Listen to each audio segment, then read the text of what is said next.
Hello students, मैं सत्येंद्र शर्मा और आज की वीडियो में हम लोग कक्षा 9th का 7th चैप्टर ट्रायंगल उसकी एक्सरसाइज 7.1 का अध्ययन करेंगे। इससे पहले हम लोगों ने ट्रायंगल चैप्टर से रिलेटेड कुछ टर्म्स थी और उससे रिलेटेड कुछ थ्योरम्स थी, उनको देखा है। तो आइए स्टार्ट करते हैं एक्सरसाइज 7.1 जिसका क्वेश्चन नंबर 1। क्वेश्चन नंबर 1 बोल रहा है कि ट्रायंगल पी क्यू आर में angle R equal to angle P and Q R equal to 4। ठीक है, तो सेंटीमीटर है और P R equal to 5 centimetre है, तो पी क्यू की लंबाई ज्ञात कीजिए। यहाँ पे क्या है, एक ट्रायंगल बेटा एक पी क्यू आर है। मैं यहाँ बना लेता हूँ एक ट्रायंगल। ठीक है, हमने एक ट्रायंगल यहाँ बना लिया, ट्रायंगल पी क्यू आर। ये कह रहा है ट्रायंगल पी क्यू आर में angle R equal to angle P. Angle R ये जो है वो इस एंगल के इक्वल है। ठीक है, angle R equal to angle P. और बोला है Q R equal to 4। Q R कौन सा, ये आपका 4 है। ये कितना है, 4 है। तो कह रहा है and P R equal to 5। P R ये वाला हो गया आपका, ये 5 है। तब आपको पी क्यू ज्ञात करना है। पी क्यू मीन्स ये वाली साइड आपको फाइंड करनी है। अब ये साइड किसके इक्वल होगी, या तो इसके इक्वल होगी या तो इसके इक्वल होगी। किसके इक्वल होगी भी हमको देखना है। ठीक है, देखो इसको सॉल्व कैसे करते हैं, बस एक केवल लिख, पहले इसको समझ लीजिए। इससे पहले हम लोगों ने कल एक थ्योरम पढ़ी थी कि समान कोणों के सम्मुख भुजाएं समान होती हैं। अगर ये कोण P और R बराबर हैं तो इस कोण P के सामने भुजा ये होगी और कोण R के सामने भुजा ये होगी। मतलब ये दोनों भुजाएं आपस में बराबर होंगी। क्लियर हो गया ना, ये कितना होगा, 4 होगा, क्योंकि कोण P के सामने की भुजा कोण R के सामने की भुजा के बराबर होगी। सम्मुख कोणों के सामने की भुजाएं समान होती हैं। अगर ये दोनों कोण बराबर होते तो ये दोनों भुजाएं बराबर होती। अगर ये दोनों कोण बराबर होते तो ये दोनों भुजाएं बराबर होती। मतलब वो कोण जिस भुजा पे बने हुए हैं, कोण जिस भुजा पे बने हुए हैं उसको छोड़ दीजिए, शेष दोनों भुजाएं बराबर होंगी। ठीक है, प्रमेय कौन सी है, समान बराबर कोणों की सम्मुख भुजाएं बराबर होती हैं। ठीक, चलिए अब हम लिखते हैं। देखो, चूंकि कोण R बराबर है कोण P। ठीक है, कोण R बराबर है कोण P। अब हम जानते हैं कि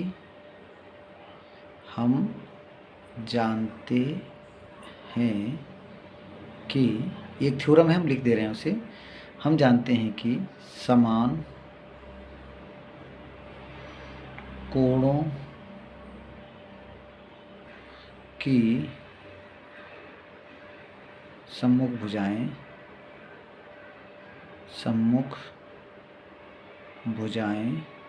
समान होती हैं। कैसी होती हैं, समान होती हैं।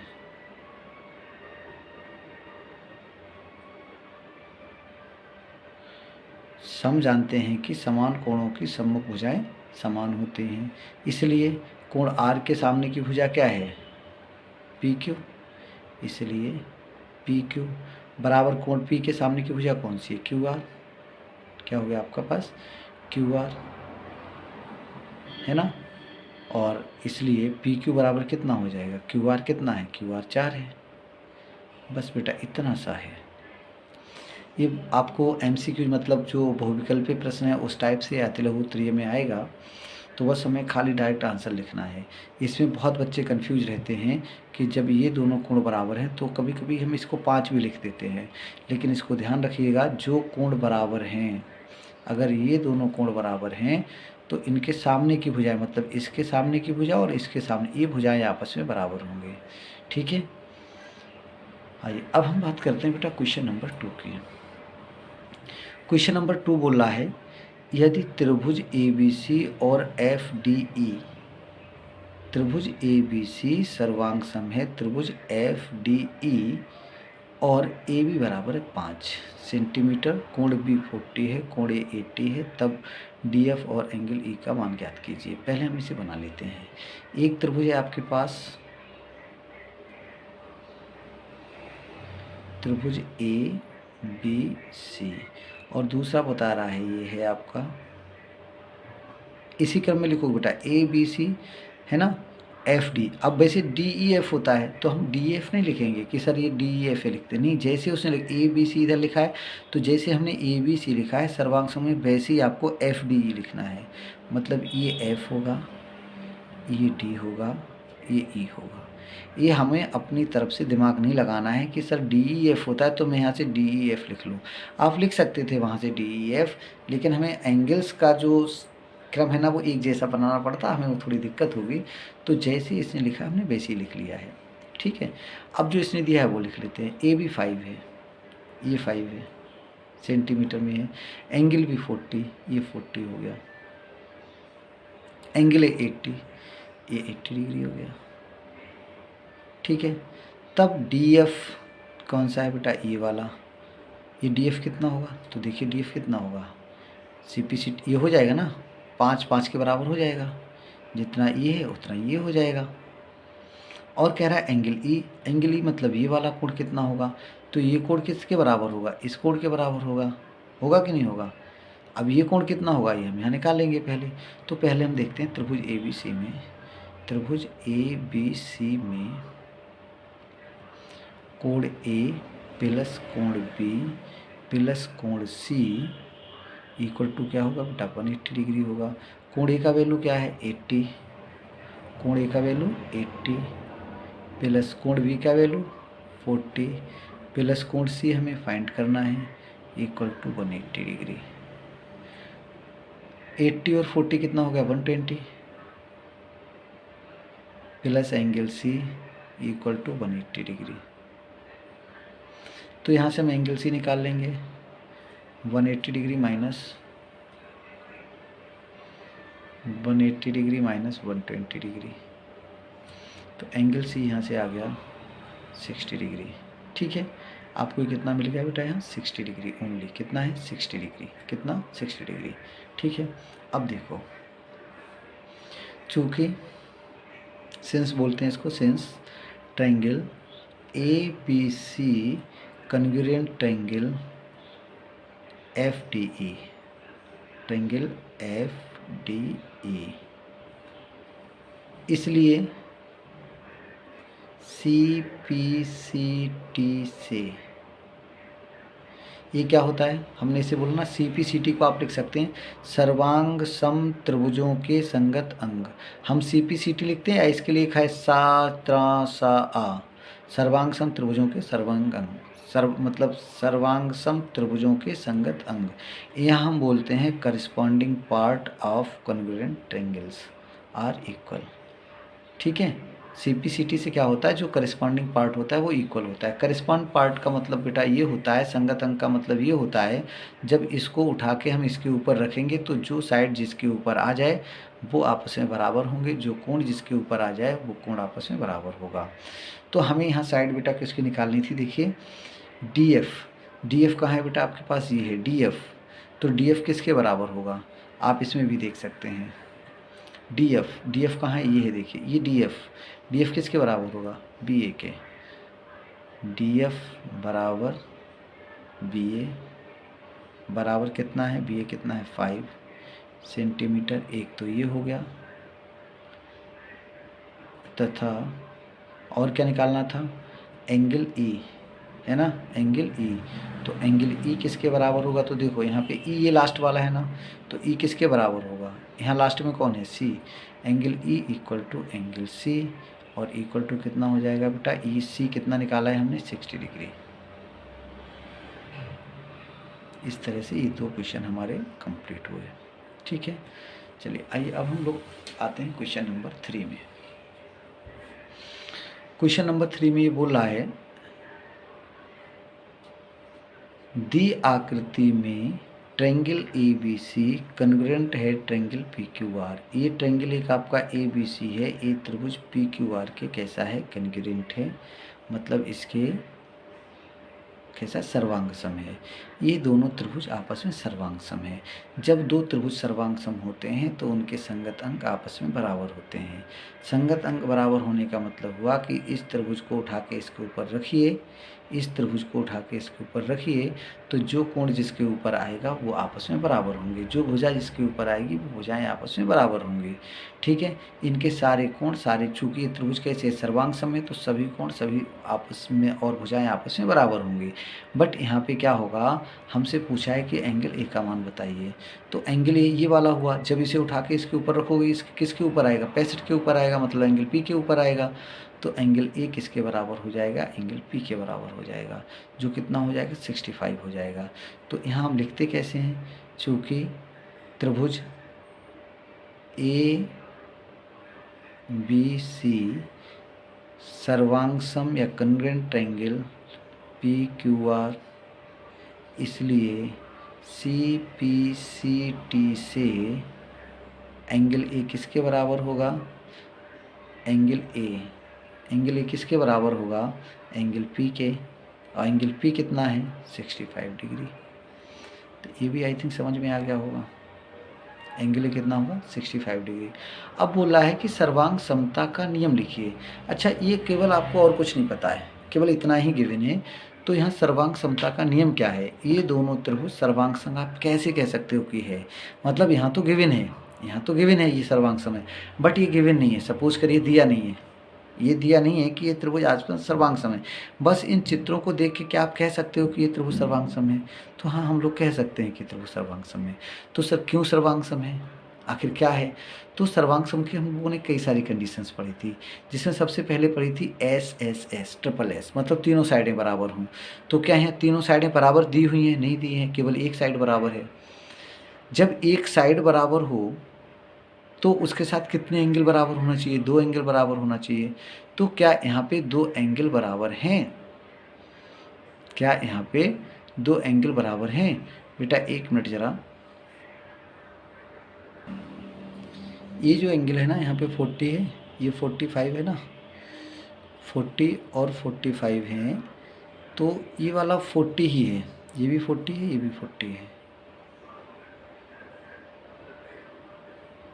ठीक है, ये दोनों 40 हैं बेटा, और ये वाला 65 है, और ये 75 है, ये गड़बड़ हो गए यहाँ पे एंगल्स, मतलब ये 40 है, ये 40 होगा, ये 75 है, ये 75 होगा, और ये कितने हो जाएंगे, 7 से 13 14, 180 हो जाएगा, ये है, मतलब ये 40 है, ये 75 है, ये 40 है, ये 75 है, ये दोनों एंगल बराबर हैं। ये इसमें कुछ मिस्टेक थी क्वेश्चन में, 40 75 40 75, ठीक है, ये 40 है, ये 45 नहीं 40 है, और ये 45 नहीं है, ये कितना है 75 है। ठीक है, इस फिगर को एक बार दोबारा बनाइए आप, ये 40 है, ये 75 है, ये 40 है, ये 75 है, ये 65 होगा, तो और जब ये 65 है तो ये भी 65 होगा, और इन तीनों का योग देखिए क्या 180 आ रहा है, तो 75 और 65 80 हो गया, 80 60 40 हो गया, 40 40 180 हो गया, हाँ ठीक है, अब ये सही है, 40 75 40 75 65, ये ठीक है। अब हाँ, हम लोग इसकी चर्चा कर रहे थे कि ये सर्वांग सम क्यों है, तो यहाँ पे 2 कोण और 1 भुजा है, तो सर्वांग समता का नियम, मतलब आपको सर्वांग समता का वो नियम लिखना है जिससे ये सर्वांग सम है। सर्वांग समता का नियम क्या होगा बेटा, यहाँ नियम होगा कोण भुजा कोण, ठीक है ना, जिसको हम क्या कहते हैं एंगल साइड एंगल, यही तो है ना। देखो ये एंगल इस एंगल के, ये एंगल इस एंगल के, और ये साइड बीच की बराबर है, तो ऐसे एस हो गया, ये सॉरी ए एस ए हो गया, भुजा कोण समरूपता या सर्वांग समता, सर्वांग समता नियम, ठीक है जी। आगे बात करते हैं कि थ्योरम ही है, सिद्ध करो कि एक समद्विबाहु त्रिभुज में शीर्ष से आधार पर डाला गया लंब आधार को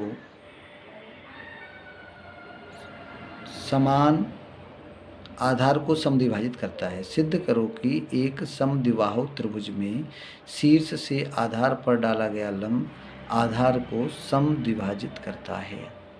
एक सिंपल सी थ्योरम है, बड़े आसानी से सरल आ जाएगी, समझ में आ जाएगी, अदरवाइज तो हम लोग इस थ्योरम को कर भी चुके हैं।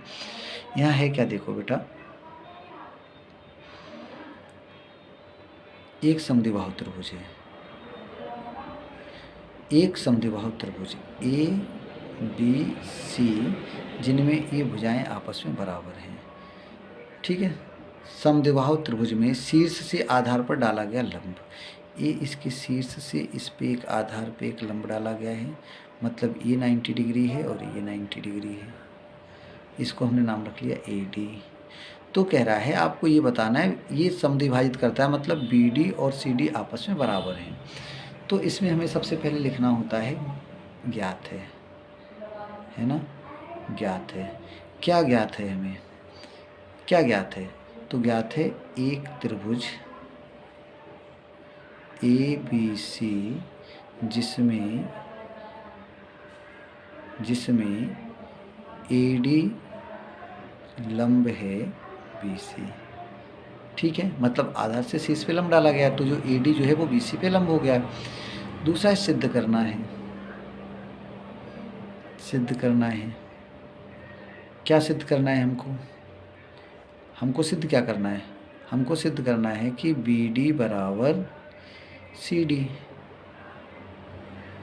इस सिद्ध करने के लिए क्या हमें कुछ रचना करनी है? नहीं करनी है, क्योंकि ऑलरेडी इस पे लंब है। तो सीधे सीधे हम लोग किस पे आ जाते हैं? प्रूफ पे। अगर रचना नहीं करनी होती है तो हम आते हैं प्रूफ पे।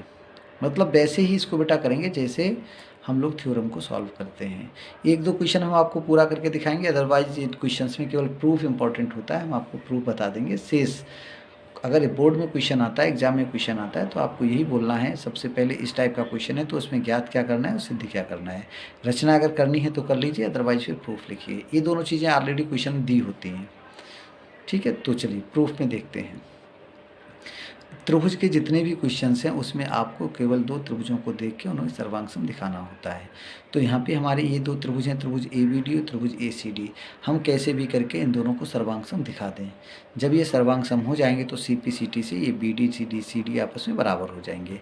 तो देखिए त्रिभुज ए बी डी व त्रिभुज ए सी डी में क्या होगा?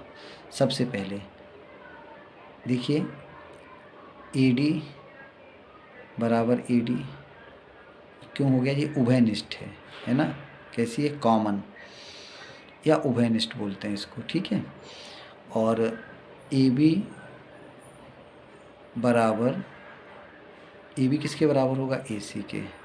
क्यों है? ये आपको गिवन है ना, ये क्वेश्चन में गिवन है। और angle B D A equal to angle C D A equal to 90 degree है ना।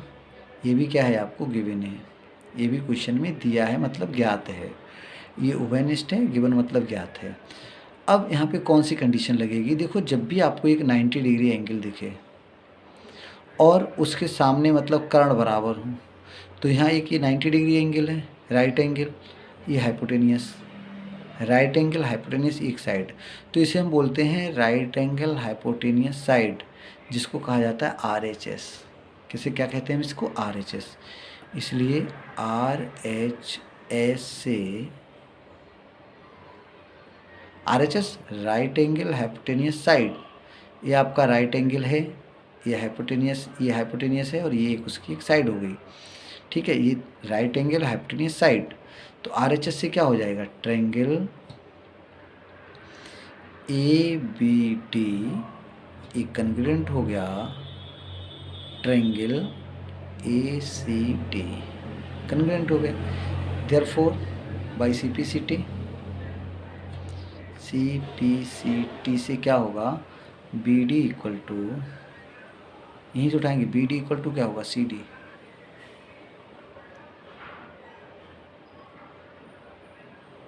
Hence proved.